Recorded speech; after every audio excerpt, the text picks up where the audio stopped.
preocupación en salud pública por 2 casos confirmados de Zika en Central, uno de ellos en una embarazada. Por otro lado, se confirmó el fallecimiento de 5 personas a causa de la meningitis. Las autoridades insisten en adoptar medidas de prevención y señalan que no es necesario fumigar los colegios. A pesar de estas muertes, el Ministerio de Salud indicó de que hay un descenso en las notificaciones de casos de meningitis.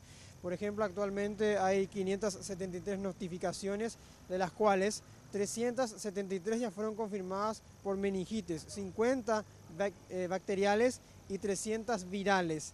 En cuanto a la situación de los colegios, instan desde luego a la no fumigación. Según dicen las autoridades, no es necesaria este sistema de limpieza, teniendo en cuenta que aseguran de que la enfermedad se contagia dentro de las comunidades o dentro del recorrido que uno puede hacer por el barrio y las ciudades.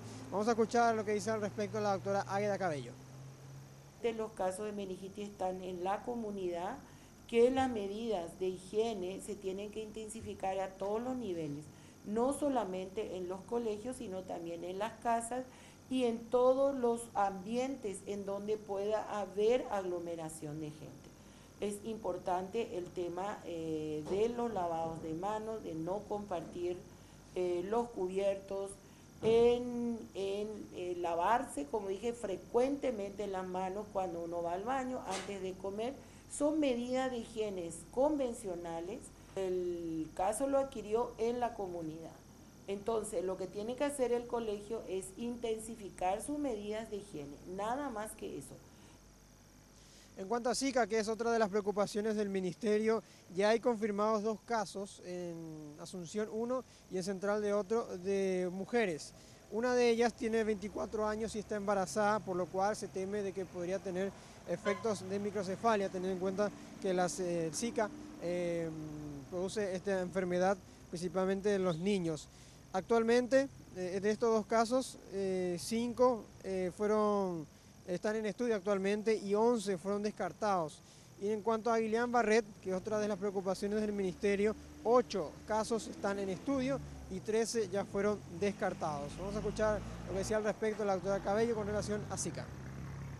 La importancia de que toda mujer que está en embarazo, que presente ronchas, un cuadro así tipo alergia, debe consultar inmediatamente por la posibilidad que estemos hablando de Zika. En este caso, sí, estamos confirmando una mujer de 24 años que está embarazada de 11 semanas y que es PCR positiva para Zika. O sea, es un caso confirmado. Por último, también el informe de Vigilancia de la Salud señaló de que en el año ya hubo 150.000 consultas por enfermedades respiratorias. El 20% de aumento hubo en la última semana, teniendo en cuenta las bajas temperaturas que se estuvieron registrando. También con relación a dengue, hubo un notorio descenso de 205 casos confirmados hasta el momento. Sergio Valdés, Reguaraní.